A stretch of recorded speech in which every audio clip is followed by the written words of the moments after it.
Yeah, hi there. These comments are for SF, and I am Michael, the founder, owner, and the materials writer for all of your lessons at the TOEFL online course, the 7-step system to pass a TOEFL IBT. And you are taking my TOEFL course right now. So first of all, thank you for being one of my students, and also happy holidays and a Merry Christmas to you.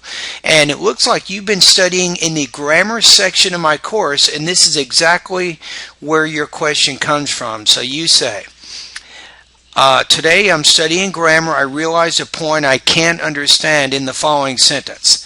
Not only does she play the piano, or rarely does it snow in Toronto in May. So you say, I don't understand why it is used the word does. To me it makes sense to omit does.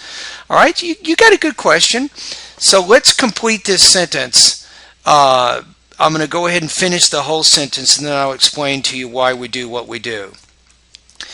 So if you said, not only does she play the piano, you might say, but she also plays the guitar, you might say. So in this case, this is what's called parallelism or parallel structure, where you're using the word not only, and then you use the auxiliary verb, and then you use the main subject here, then you have the main verb, and then also you'll say but, you have another subject, then also, and then a verb, plays. Now your question is, why do we use the word does? The reason is, when we put this adverb, this is what's called an adverb of negation. When we put that adverb, that negative adverb in the beginning of the sentence, I'll show you what the rule is. We'll use the negative adverb, and then we have to use the auxiliary verb or the helping verb. Then we use the subject. Then we use the main verb there. So that's kind of why we did what we did.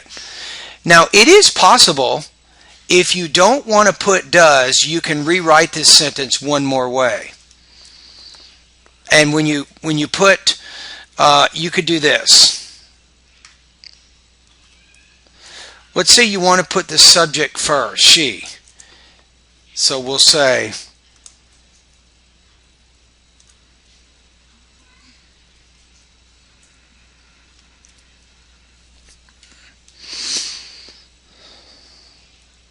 so in this case, we have not only plus verb, we have to say but also plus verb again. So in this case, we do not need to use the word does.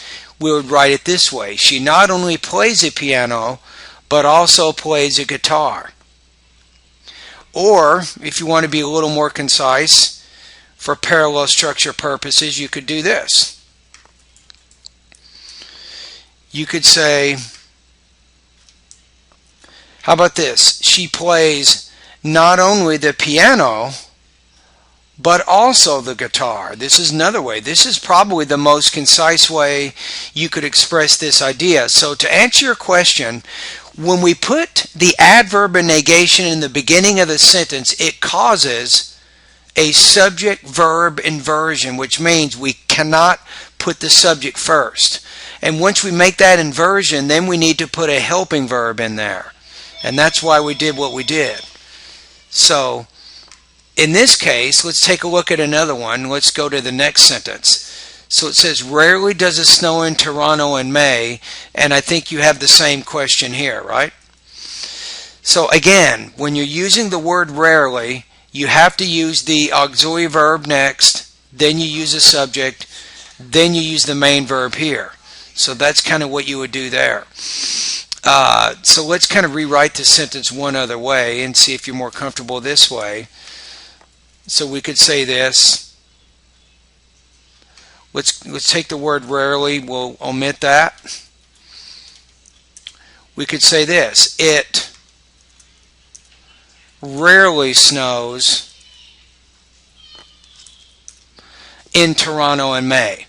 Now, a question you didn't ask, which I think is a valid question here, is what is the difference in emphasis between rarely does it snow in Toronto in May or it rarely snows in Toronto in May? So, and I think the answer to this is once you put that adverb in the beginning and you switch the subject and the verb word order, it creates a more emphatically stated type sentence.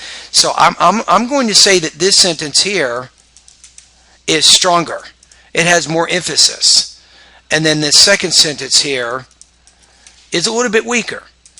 Now, I'm not saying that the meanings are completely different. I'm not saying anything like that. I'm just saying that rarely does it snow in Toronto in May. I'm saying that's a little bit stronger than saying it rarely snows in Toronto in May. So if in your writing or your speaking you want to emphasize an idea, right, you could rephrase it in these particular ways, all right? So in this particular video, I explained to you why we change the word order and why we include the word does when we put the adverb in the beginning of the sentence. So I hope the video has given you a pretty good answer of why we do what we do and even how it changes the tone in the writing when we do that.